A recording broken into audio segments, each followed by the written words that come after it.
Coming to you live from Nairobi, Kenya. Welcome to Africa Focus.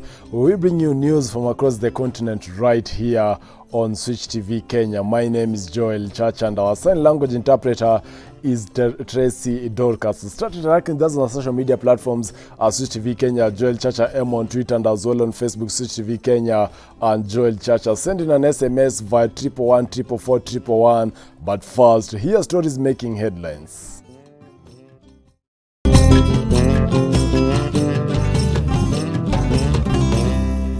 Ethiopians who escaped intense fighting in the northern homeland of Tigray by fleeing into Sudan narrate terrifying nightmare of what they witnessed. A South African judge rejects Jacob Zuma's application for him to step aside. The Kenya Forest Service and the local tourism players want to open the Rabuko Sokoke Forest in Kilifi County for tourists.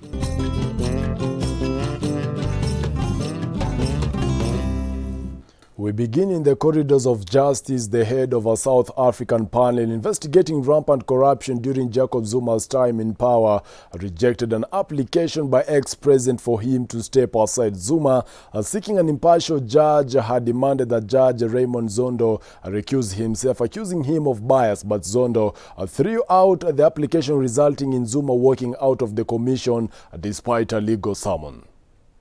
The reason why the applicant only raised the issue of a personal relationship between myself and himself close to 3 years after my appointment to chair this commission. The applicant cannot be allowed to raise this issue so late in the day. I want to say that we've also been instructed to bring an application, not an application, to lodge a complaint about you in that regard to the Judicial Service Commission in respect of the issue about which you've made yourself a witness and a judge. And therefore, Chair, I have no further instruction today or anywhere in the future until we've considered the review, except that we would like to be excused from these proceedings. As my learned friend puts it, they are excusing themselves from the proceedings. They are in fact acting, well, not they, the applicant would be acting in defiance of the summons and unlawfully. Our focus now in Ethiopia, where the Prime Minister Abiy Ahmed, who is last year's Nobel Peace Prize winner, unleashed a military campaign on November 4th against Tigray's dissident leaders, accusing them of attacking federal camps and trying to destabilize the government. And hundreds are reported to have been killed and thousands of refugees have fled into neighboring Sudan. Fighting continues, with Ethiopia's army warning civilians to key cities, or rather of key cities, to flee Mekele before an all-out assault. Like all mothers-to-be, Berekti Buro dreamt of bringing new life into the world in a safe place, with love and care at home to give her baby the best start. But Buro, 9 months pregnant, was forced to flee intense fighting near her home in Humera, in Ethiopia's northern Tigray region, trekking for hours in the blazing sun to safety in neighboring Sudan. Now the 27-year-old sits with her husband in their new home, a makeshift shelter in the rapidly growing tent town of Umarakuba refugee camp, some 80 kilometers from the border. With her baby due any day now, she has only one thought: whatever that might become of her child. I'm in my 9th month of pregnancy and I expect to deliver my baby this week. I'm so scared because there's no doctor or a hospital at night. I cannot sleep as I'm thinking about what is going to happen to me and how am I going to give birth to a child now when there's no food or anything to drink. I pray to God that I will move to a better place than the one I will give birth in. UN Population Fund UNFP estimates that there are more than 700 pregnant women among the new arrivals of refugees. The numbers of people arriving in Sudan are overwhelming, with over 36,000 Ethiopians having already arrived in the country. Umarakuba camp once housed refugees who fled Ethiopia in 1983 to 1985 famine that killed more than 1 million people, but it was closed 20 years ago. Now it has reopened with a makeshift clinic set up in an old building. The camp is still being set up, so there are a lot of diseases that the refugees are suffering from and which exist in warm region. Those diseases spread rapidly. So the gatherings in the camps are making the health situation worse. We are currently suffering from the shortage of medicines. The clinic provides basic health care, with medics treating patients suffering from sicknesses such as malaria and dysentery, made worse because the refugees are sleeping in the open with limited hygiene facilities. There are also fears of COVID-19, although there have been no reported coronavirus cases among the refugees. A humanitarian catastrophe can occur if the necessary precautions were not taken. In regards to corona, there is no social distancing, which may lead to the spread of the virus and a second wave. The UN is providing kits with basic supplies to help mothers give birth safely, while medics say several pregnant women have been taken to local hospitals. Despite the conditions, Berekti Buro and her friends say they know they made the right decision to flee Ethiopia. Safi Godanama, Switch TV. And for Ethiopians who escaped intense fighting in the northern homeland of Tigray by fleeing into Sudan, they are now safe, but the terrifying nightmare of what they witnessed haunts them. Conflict has raged since November 4th when Ethiopian Prime Minister Abiy Ahmed announced the launch of military operations in Tigray in a dramatic escalation of a long-running feud with the region's ruling party, the Tigray People's Liberation Front. For Ethiopians who escaped intense fighting in the northern homeland of Tigray by fleeing into Sudan, they are now safe, but the terrifying nightmare of what they witnessed haunts them. We ran away because the army came. We do not know who they are. They started beating us with weapons, knives, crutches, anything they could carry in their hands. We escaped and the women did the same, but they did not know where their children were. We left everything behind. We did not even take the clothes. And all of this is because Abiy Ahmed, the Ethiopian PM, attacked us for no reason. Distraught at having been forced to flee their homes, traumatized by becoming separated from family members in the mud rush, and horrified after witnessing killings, refugees wander as if dazed in the camp. They shot many people. I saw with my own eyes more than 50 or 60 people being shot. I escaped, but the killing continued. After one day, I arrived in Hamdait and stayed there for 2 days, and then we were transferred to the camp in Umrakuba. The bombardment not only destroyed her house in the western Tigray town of Humera, the site of reportedly some of the heaviest fighting, but also separated her from her family. Everyone scattered, and she has yet to make contact with them. More than 400 or 500 people were killed in the street, and we escaped when we saw the army. I remained in hiding near the village for 2 days.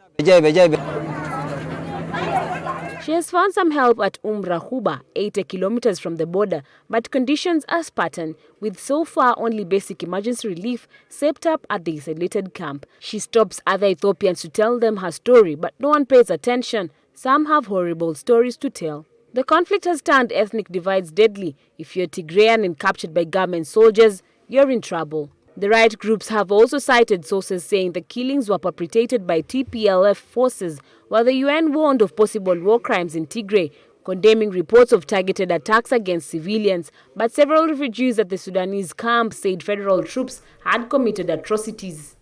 Elsewhere in Burkina Faso, secondary towns in the Sahel region are struggling to cope with a massive influx of new inhabitants as people flee conflict and insecurity in the north of the country. The town of Kaya has seen its population quadruple, placing strain on local schools and landowners who provide shelter. There are a lot of constraints in having a lot of students like that, especially in our case, where there is an infrastructure problem. It's very difficult to ensure discipline. They are very difficult to supervise. So achievement is not as straightforward as it should be if we had about 50 students. So far, the time has come and the promises they have made are not forthcoming. And yet, this is the plot of land that we used to cultivate to get money and food. But so far, nothing is coming. It's difficult. At the moment, we have nothing. We have big problems getting food to eat and not having much money. This large movement of displaced people in the town of Kaya was not anticipated. As a result, all our planning, what we have completed, what we have invested in, did not take into account the displaced people, and this has become a cost. These are cities that are going to develop on several levels. You're going to have a population that actually has the means to live in the city, that will have access to water, education, health, and you'll have all round. You will have a band all around this city made up of people who have been left behind but who will be on the margin. Meanwhile, volunteers from South African NGO Fountain Rivers Art Sanctuary Henops remove plastic waste from litter traps are placed on the Henops River in the Clayville Township in Tembisa, northeast of Johannesburg. The litter traps were placed 2 weeks ago and have already accumulated to large amount of waste. The project also helps unemployed people from the community by paying them to help clean the apps like these.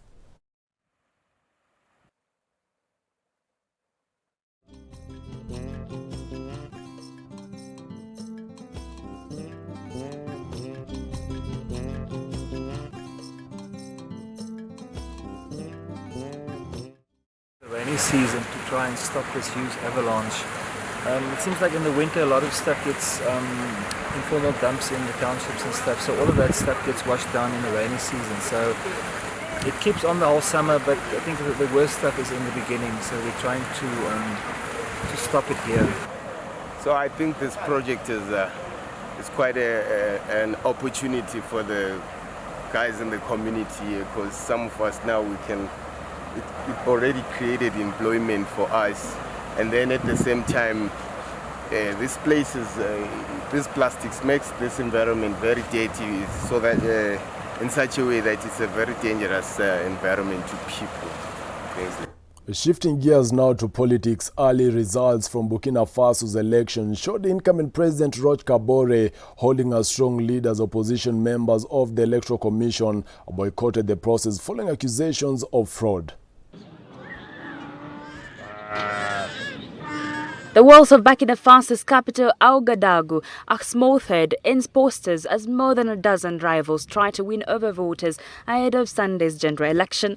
But one color, orange, dominates. It is the campaign color of President Roch Marc Christian Kabore, who is running for a second term, defying criticism of his failure to blunt a jihadist insurgency. But in the West African country's most open elections in years, Kabore faces a stiff challenge from Séphirine Diabre, the runner-up in 2015's election, and Eddie Komboigo, standing for the party of former President Blaise Compaoré, who was ousted in a popular uprising in 2014. Burkina Faso's security crisis has dominated the campaign. Kabore has relied on the military to fight the threat, but some are now saying that dialogue with the jihadists should be explored. Located in the heart of the Sahel, this impoverished country of some 20 million people is in the fifth year of a crisis that has claimed more than 1,200 lives and forced 1 million people from their homes. Kabore is focusing on a military solution to the crisis, hoping that a civilian auxiliary militia created last year, called the Volunteers for the Defense of the Nation, will provide a vital push. But the poorly equipped and disorganized army is flailing, and analysts say Kabore's strategy has not radically changed over the years. Despite frequent claims of success, it depends on France's Barkhane anti-jihad mission in the Sahel, a reliance that is a source of political discomfort for the government. Almost every week brings grim news of military losses. In the latest attack, 14 soldiers were killed last week in an ambush at Tin Akov near the border with Niger. Reporting for Switch TV, my name is Joanne Cotton. Well, time to take a breather. Stay with us here on Africa Focus. Still to come.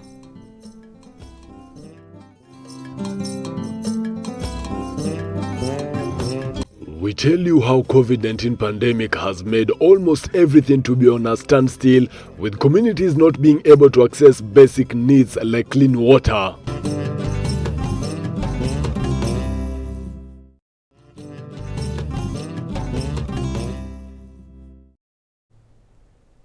Welcome back to Africa Focus. My name is Joel Church and our sign language interpreter is Tracy Dorcas. Moving on, the Kenya Forest Service and the local tourism players want to open the Arabuko Sokoke Forest in Kilifi County for tourists. For several years, the forest, which is the only surviving natural forest in Kenya after the Kakamega Forest, has been used by researchers and conservationists. Arabuko Sokoke Forest has been marketed as a major tourism attraction site by tourism players in the region. The Arabuko Sokoke Forest in Kilifi County, which is a 10-minute ride from either Malindi or Watamu resort towns, is close to the beach and offers visitors a range of unique tourism experience that cannot be found anywhere in the world. According to Kalama Kitsao, a tour guide who has worked in the 400 square kilometer forest for 15 years, the forest's potential has never been fully tapped and only researchers spent time inside. Hapa kitu yenye ni kivutio kikubwa sana hapa Nyari Viewpoint ni kuangalia hiyo msitu, venye hiyo msitu umejigawanya katika hizo vegetation. Utaweza kuona hiyo Cyanometra, hiyo Brachystegia, alafu unaona na hiyo mfuo wa bahari huko baharini. Kuna island yenye inaitwa Mida Creek unaiona. Kalama says in the recent past, guests from tourist hotels in Malindi, Watamu and even Mombasa have been visiting the place to have a taste of it. Arabuko Sokoke is a rare forest that is home to 270 species of birds, including Sokoke pipit, the Sokoke scops owl, and the Clark's weaver bird. The forest also has the golden rump elephant shrew, buffaloes, butterflies, and other small animals. Visitors have a range of experience to feel, including a ride at the elephant tracks, nature trails, walks, cycling, and bird watching. Visitors can also do camping. The forest also has a community forest association that brings together communities residing along the forest and have been incorporated in the conservation efforts. Mimi kama guide pia nafaidika katika hii msitu. Wenye mgeni akikuja analipa tiketi yao, mimi nampeleka kama guide, pia mimi napata kitu kutokea hapo. Kwa hivyo hiyo pia inasaidia hii community wanajisikia kwamba hawajatengwa na hii msitu, wao wanapata faida. Hiyo pia inasaidia community kuchunga huo msitu. Alphys Kombe is the ecosystem conservator. Says that visitors are accorded security to ensure they are not in danger of attacks from animals. Mwingi watu wanaingia hapa wakiwa in trucks or vehicles, not on foot. There are areas where you can do on foot, some areas we restrict. Tunasema usiingie huko on foot. According to hotel owners, conservation tourism was gaining momentum in the Arabuko Sokoke. Also, Arabuko Sokoke Forest is the only remaining African tropical forest of that size with those endemic indigenous species that there is in a very vast area. And East Africans and our international guests as well can get to feel the richness of our country and the beauty and diversity that our country has to offer. It is a good thing, and as we know, nowadays people travel to experience. It is not just to come and sleep in the hotels, in the hotel room, or just to dine in the restaurant. It's about experience. The Kenya Tourism Board, KTB, has launched the brand Kenya Coast with 7 sub-brands including Diani, Mombasa, Watamu, Malindi, Lamu, Tana River and Savo in Taita Taveta to market the uniqueness of each county. Such a diversity is what we're talking about, and we're very excited because the energy is it's overwhelming, the readiness of the team to go, and so what we are committing is to support the stakeholders, and we're very excited as KTB to market the uniqueness of this brand.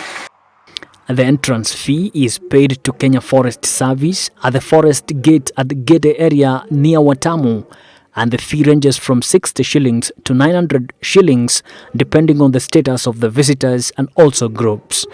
Emmanuel Terrer, Switch TV. Today, 4.5 billion people are struggling to stay well, keep their children alive and work their way to a better future, or for the want of a toilet. Complicating this further is the COVID-19 pandemic that has made almost everything to be on standstill, with communities not being able to access basic needs like clean water. Andrew Kero with the featured state of sanitation in Nairobi slums. Hizi ndio choo ambao wagonjwa wetu wanatumia. Here are the toilets. Here are the toilets. So patient anatumia aje choo inakaa hivi. This is Kakamega Senator Cleophas Malala ranting about the state of toilets in his county. According to the United Nations, the theme for World Toilet Day 2020 is sustainable sanitation and climate change. It's incontestable that proper sanitation and hygiene are paramount for the well-being of a human being. But unfortunately, this is a serious challenge among the vulnerable groups in our societies.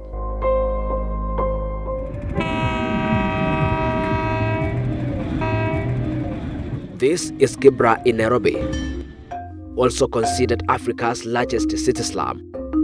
Here, the common form of toiletry is the flying toilets for lack of access to toilets amid the congested population. Locally, more than 8 million people in the slums, 70% of them do not have access to toilets. There is a lot of improvisation due to water supply and poor sanitation infrastructure in low-income settlements. Sasa umejua tunakuanga na shida ya usafi juu kama ishajaa venye imejaa saizi, sasa kuingia ni shida, but tunaingia tu juu hakuna mali tunaweza enda, wengine inabidi hiyo choo ndio tuingie tujisaidie hapo. This is the plan of national government to improve the sanitation and sewerage system within the city of Nairobi, and it is in their long-term and the mid-term plan. So that is being, there are a number of projects which are going on now, implemented by the agency. Worldwide, poverty is the biggest barrier to humans' healthy living.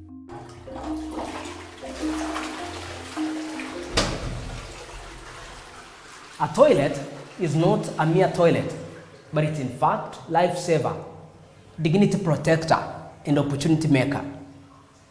Did you know that over half of the global population, or 4.2 billion people, lack safe sanitation?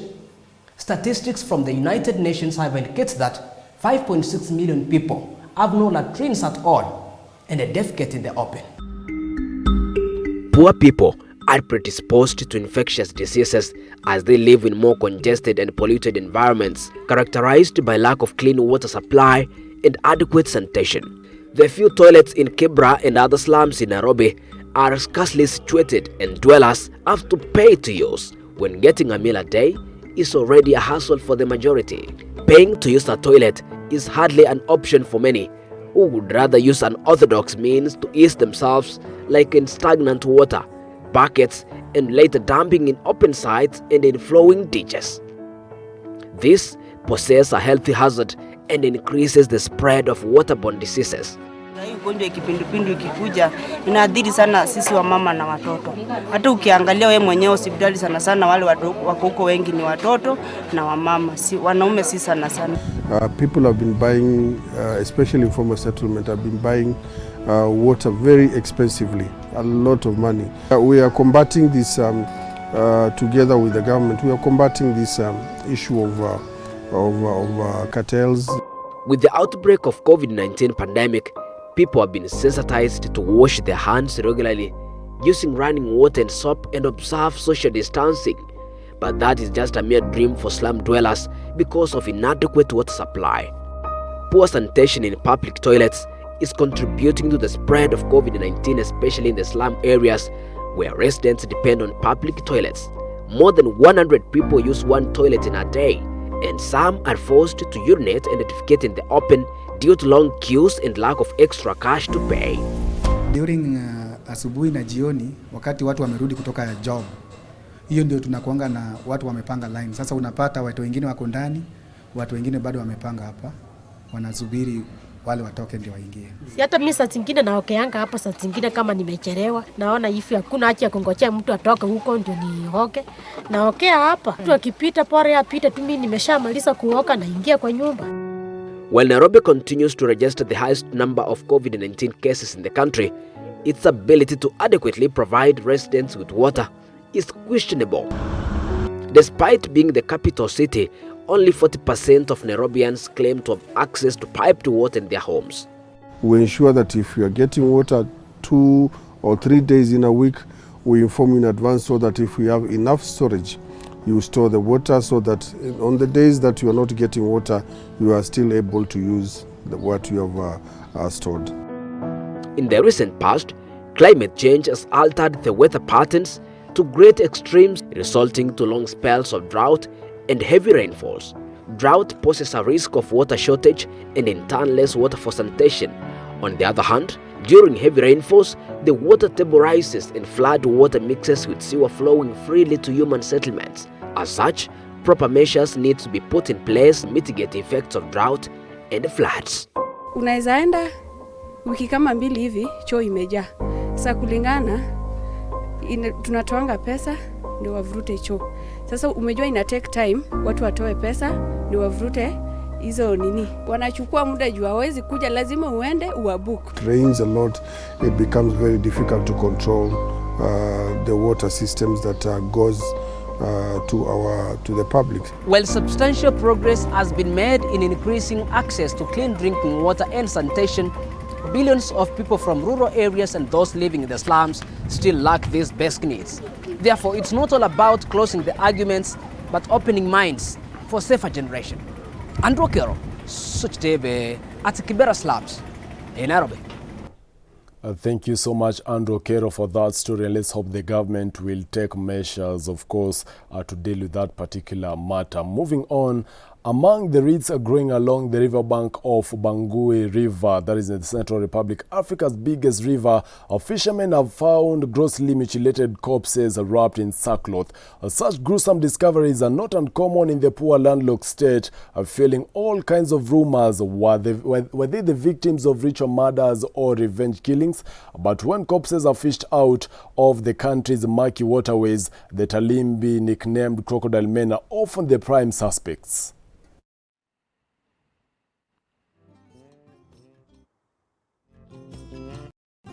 A man has stolen from you or slept with your wife. You go to see a Talimbi master, and then that Talimbi master will take a piece of wood. He will talk to the piece of wood next to the water. If what you say is true, this piece of wood will enter the water, and then it enters the water. It means that what you say is true. From then on, this piece of wood will seek out the person. If they are 100, 200, or 1,000 kilometers away, this person will mysteriously move towards the water. From there, the water will carry him away and he will disappear on the spot.